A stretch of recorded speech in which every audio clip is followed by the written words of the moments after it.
Nice, that's lovely. That's a lovely strike, that, James. Yeah. I've been around the world getting club fitted, like quite literally around the world, and you don't see this. Straight That's to there. absolutely frightening results. Oh, there it is, Lawrence. We're not 18 anymore. No, exactly. Every time I come here, I'm amazed. 12 months ago, I got fitted for my dream irons, the TAKOMO 301s here at Europe's leading club fitter, SGGT, with the man, the myth, the Lawrence. Lawrence, how you doing, mate? You okay? Yeah, really good, thank you. Long time no see. Yeah, it's been a little while, but nice to have you back in. Do you remember these? I do. They were amazing set of golf So clubs. we fitted these, it's about 12 months ago, to be fair. We looked at line goal loft. Obviously, we looked at the differences between the lofts as well, the gap in, because that's really important. And we've got these lovely LA golf shafts in here. Now, I want to check that these are all still right. I want to check I'm not totally in the wrong golf clubs a year later, if that's possible. And I know that you're going to dispel some fitting myths today, because so many golfers around the world get really annoyed with getting fitted for a 7-iron in a studio. So we're going to look at a couple of different ones here, but we're also going to go Off and the see grass what, as yeah, well. because it's a big difference, isn't it? A lot of times here in the UK we can't unfortunately go off grass, but I feel like when we can, it can make such a big difference in numbers that we see as well. Yeah, I think grass is a great option to have. That obviously the acoustics of being outside changes how the clubs feel to you personally, but also how that club moves through the turf is really important. So we'll take them out onto the grass, see how they go. Again, we can try some of the longer irons and short irons and double check everything's working well for you. Still looking beautiful, aren't they? They're great. I would have cleaned them if it was anyone other than me. If I had time, is a brutal thing. You can see we've got one set up already in the loft and line machine. So loft and line machines are an absolute must-have for anyone who is a kind of serious golfer if you're going to come and get fitted, because industry tolerances, we spoke about this, I can't even say that word, industry tolerances can be massive, can't they? Yeah, and things can move over time. You know, if you hit lots of shots off mats, etc., or if you hit a tree root, anything can cause the club to move over a period of time. So it's always worth just continually going and getting them checked, maybe once a year or start the season. Is that something you guys offer here? Yeah, we're more than happy to get guys back in and double check the lies and lofts and stuff. It's all part of it. And also, I suppose if you're having lessons, you could be trying to tweak something differently there as well, couldn't you? Yeah, if you're changing your delivery pattern and stuff like that, you know, the line might need changing, or you start delivering more or less dynamic loft, you might need the settings of the sort of loft gapping working a bit better for you. Yeah. But like where we're looking at where you are here, the 6-iron seems to be exactly where we were, which was 61 lie and 30 degrees of loft. So I haven't practiced that much. That might be a little bit. I played a lot of golf though on like hard fairways. Yeah. We all know this summer in the UK we've had really kind of burnt out fairways, haven't we? So that's going to make a big difference as well potentially. It can do, yeah. Like again, it's all about delivery. If you're quite steep into the golf ball, you're obviously going to hit a much harder sort of contact on the ground than someone who's a little bit shallow, a bit picky and sweeping. So obviously they've not moved, which is brilliant for us, right? Yeah. It's a good starting point. Bit of a testament to the guys at TAKOMO really as well for the forging process behind them, really. Yeah, like the clubs they're lasting the test of time and they're not moving from when we've set them. So they're like, it's a really now really the issue is, what am I like? A stone and a half heavier. Right, where do you want to start? Right, so we'll go back and get you hitting a few shots with a 6-iron. Yep. And we'll go from there. That was a really nice shot for the first of the day, you know. That's great. And one of the things we looked at when we came to get fitted was to get that little right to left ball flight, wasn't it? And I've started that probably on target and it's curved off a little bit, but certainly I think we changed the line angles a little bit, didn't we, to allow for that spin axis to neutralise? Yeah, we flattened them off a little bit just so that the shape wasn't too excessive. Still good irons, these. Be interesting to see what you think about the shafts as well, because I've been finding throughout the summer the shafts were really, really good and really, really like playable, but when it got a little bit colder, they were a bit more stout. Did they feel a little bit firm? Yeah. Okay. That, you know, that can be down to loads of things. They've got exactly the same distance. Yeah, yeah. That's good though, isn't it? Yeah, so your standard deviation there is 0.4. We'll take that. And height-wise, exactly the same, peak height of 90 feet. Descent angle, one was 46, one was 45.9. That's a better one, isn't it?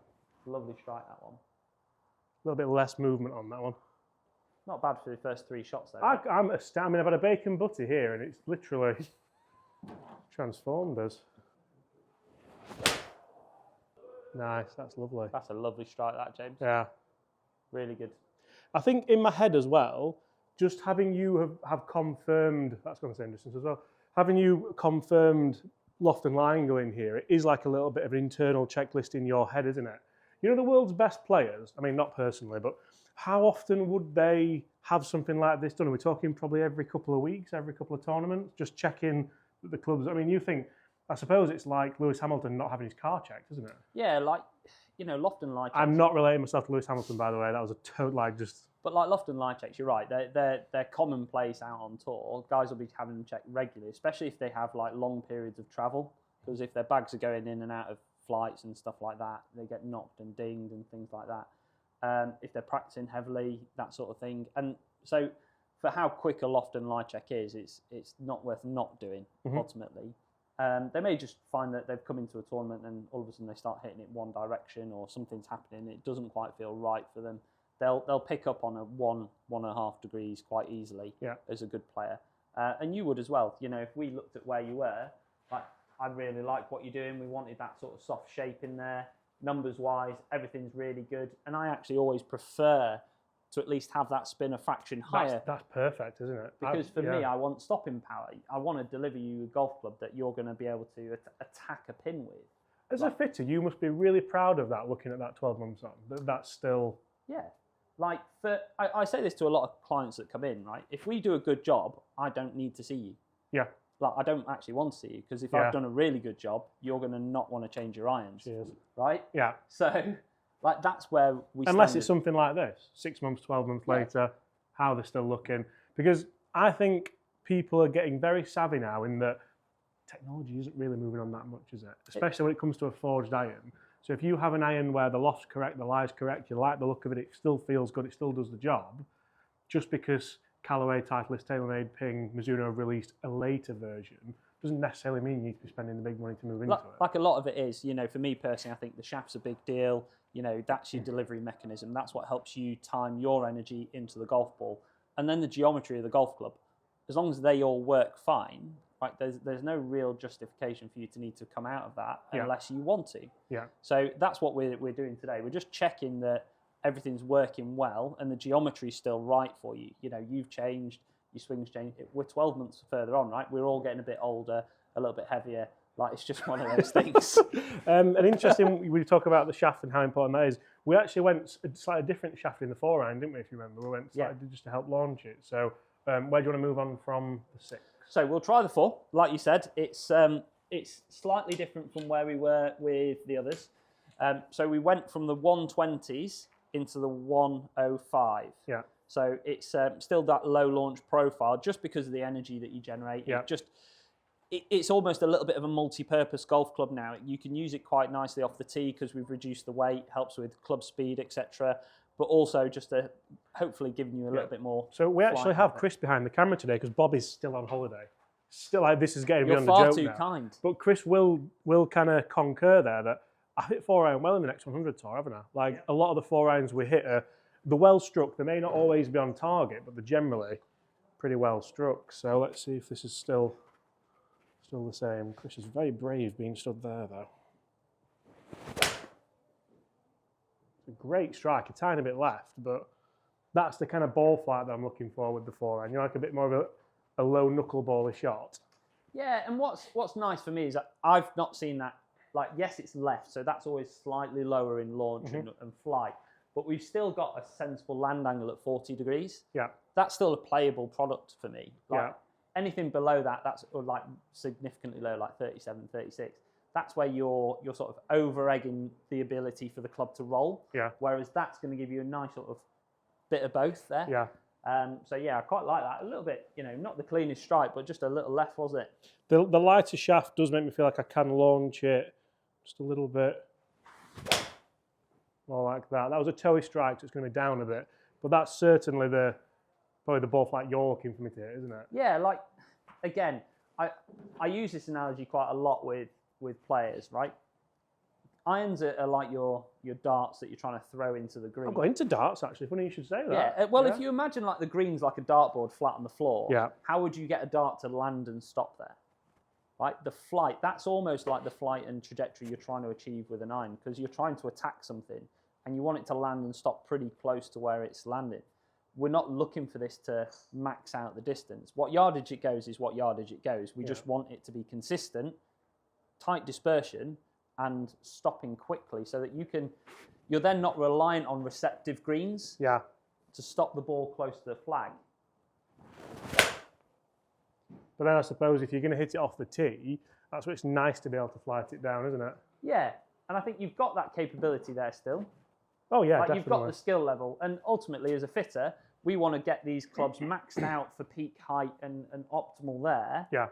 And then the skill level is easier to bring it down. Whereas if I gave you golf clubs that were flatter, it's really difficult for you to hit the ball higher and achieve a distance. It's almost like 6-iron. Well, it's easier to hit a 6-iron flatter, but to try and get it higher is really, really tough. You'd probably find it easier to muscle up on a 7, but then are you going to get the yardage? You're trying too hard. The swing gap starts to, not be as consistent.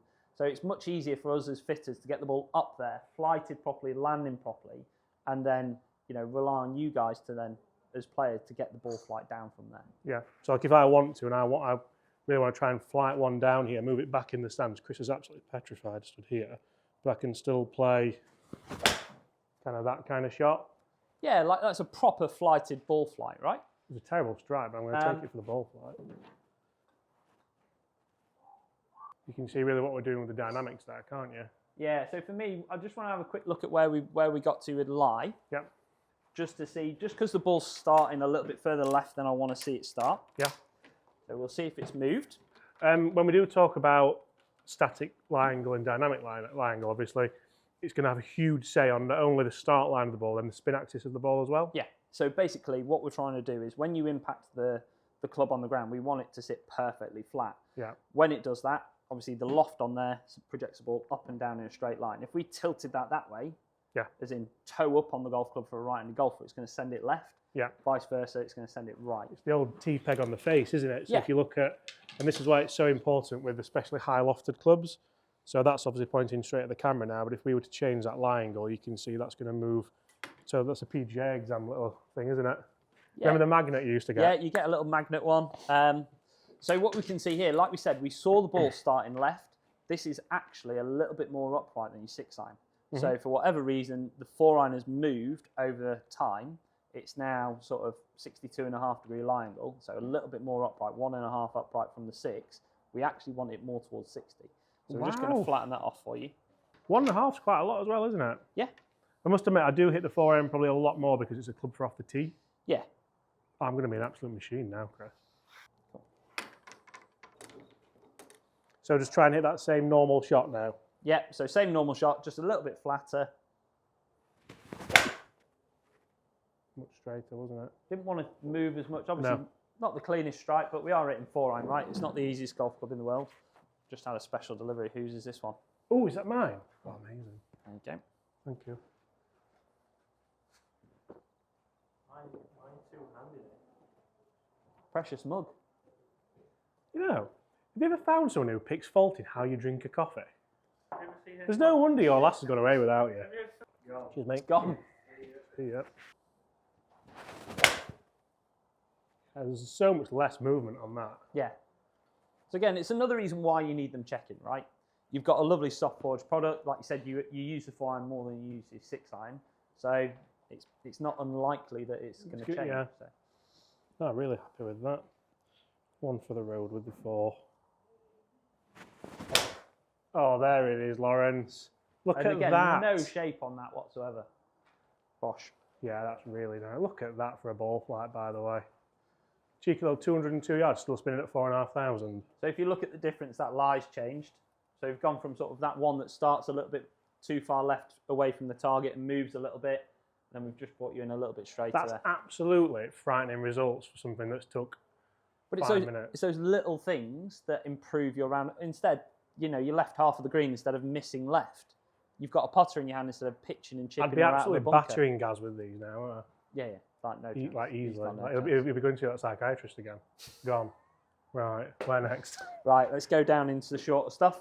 So just like in the fitting kit, we typically go 4-6-8 wedge, and then we'll just double check everything in between while we're hitting off the grass. All right. And this is a big component of the fittings here at SGGT. If anyone's seen our videos before, you can see with an array of different clubs around here, and they do range from 4, 6, 8 iron. Do you go down to wedge as well, Lawrence? Yeah, down to pitch wedge. Some models will also carry an approach wedge as well. But like if you take what we do, so we've actually changed the matrix marginally now. So if you take the Titleist T150s, for example, we carry the 4 iron, then we have 3 6 irons. So we have 2 pre-built, 2 up, 2 flat, and then a standard. Yeah. And again, that allows us to change lie angle for all the people while we're fitting, but also loft as well, so we can try some different variances, 8 iron and the pitching wedge, and then we'll also like swing weight as appropriately and accordingly. And we carry every shaft in that as well, so we carry a 4 iron, 6 iron plus half an inch, 6 iron, 8 iron, and pitching wedge, all of which the grips come off. You can extend them if needed. You can try an 8 iron and a 6 iron, etc., just through tipping and stuff. But yeah, there's lots of different things we can do. It just adds that extra sort of bit of versatility to make sure things are right. Just like with you, we were 120 in the rest of the set, but 4 iron, because we wanted to add that secondary sort of function, Yeah. we were able to try and hit something a little bit lighter and add that extra dimension to a golf club that's really hard, right? 4 irons aren't easy to hit. I've been around the world getting club fitted, like quite literally around the world, and you don't see this. Like We're still waiting to find someone that does it like this. Yeah. Oban, very nice. Yeah, really nice. Like stuff. a bit of Oban. Yeah, CT's really good. Really good iron shaft. Right, just a nice little So let's couple see some 8 irons. 150 yarders, yeah? Yeah. They're nice. Frozen row. Yeah. So again, really nice peak height, coming down nice and steep. Loads of spin on there as well. Yeah. And they're like nice kind of 80%ers. I don't feel like we're trying hard. But that's the sort of thing, right? You shouldn't have to go flat out to get the golf club to do what you want it to do. Yeah. Yeah, really, really nice numbers there. Don't want those back. No, I mean, from a gapping point of view, it's exactly what we want as well, isn't it? Yeah, carbon copies. Yeah, strike's really good. Numbers-wise, again, like I said, I'd prefer to see that spin a fraction higher, right? Because that's where we're just going to always get the top. I always think just the number on the bottom with three zeros on. Yeah, something. I like to get it close to that personally, because all that's going to happen, right? You're going to slow down. You're going to not go as committed sometimes on the golf course. You're more deliberate with your actions. So all that's going to drop. Yeah. You might get a little bit more turf interaction between the golf ball and the face. Stops flyers, helps with that, helps control the golf ball. Yeah. So again, really, really good numbers there. Yeah, you want to come in here for this. For the wedge, is it bad? It's been. Could that be anything to do with it? I was just laughing, joking that I've shanked a few wedges recently. Could it be anything to do with it? Definitely. Like if you feel it's playing maybe a little bit too upright, obviously the heel is. We've always thought with the TAKOMOs the wedge was too upright, didn't we? Yeah. Always. Like the heel could be, well, it is the closest part if it feels a little bit too upright to you. Nice strike. I'm doing myself a disservice. Lovely shot. And I always used to try and battle to get a wedge 130 yards, you know, but I'm so much more comfortable just at like 120, 125.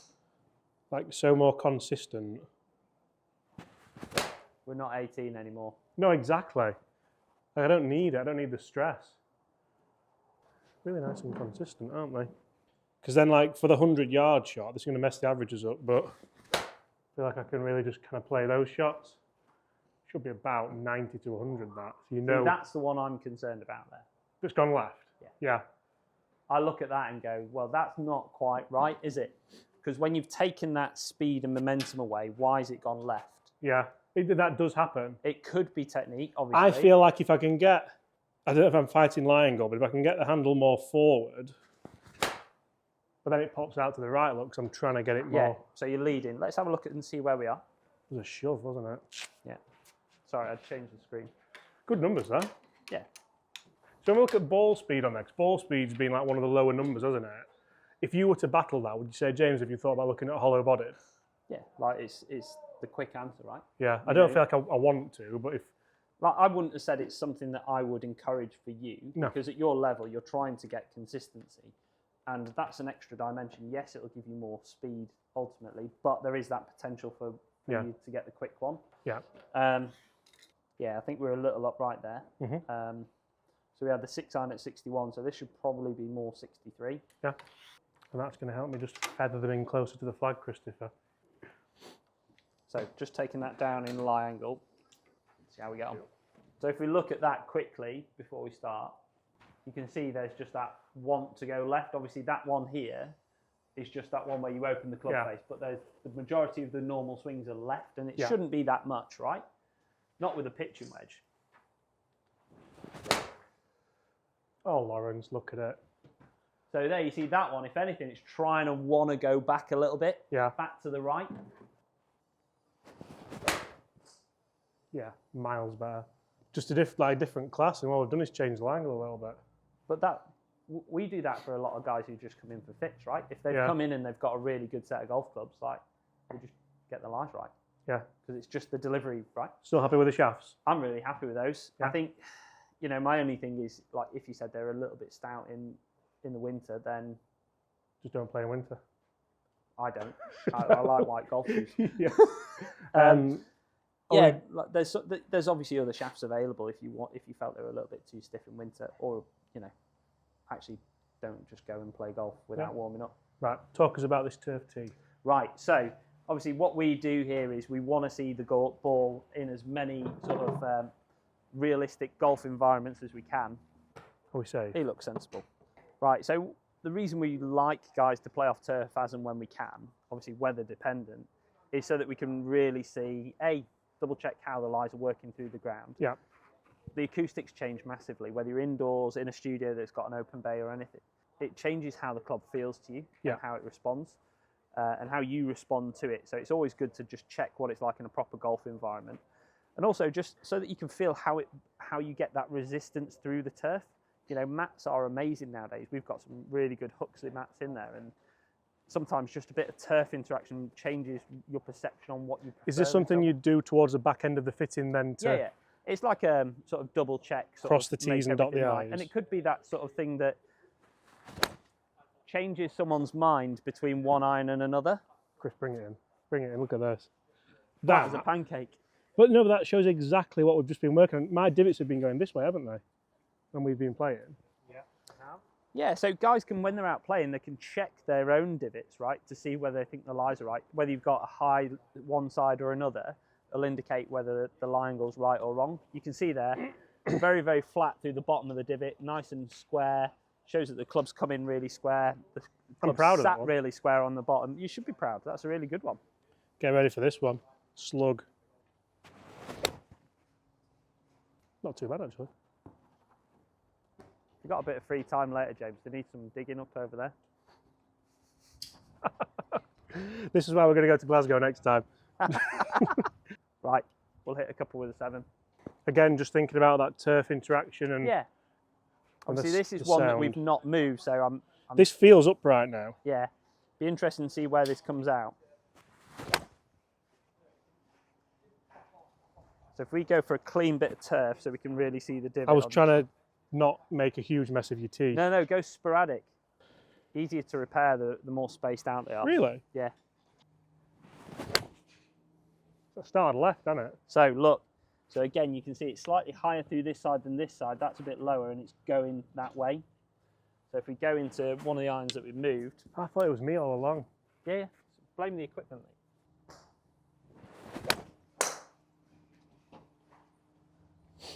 Shallower. So a little bit left, a little shallower, but much flatter in terms of how the divot sat on the floor. Yeah.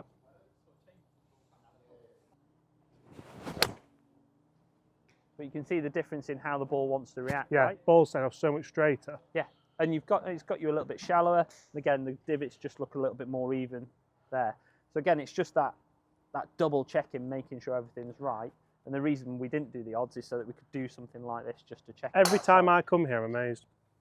Thank you very much, mate. Cheers, thank you very much. If you do want to check out the guys at SGGT, fantastic facility, up in Edinburgh and Glasgow. There's one here in Chesterfield, but depends if you want to see Lawrence or not. Exactly. Cheers, mate. Cheers, mate.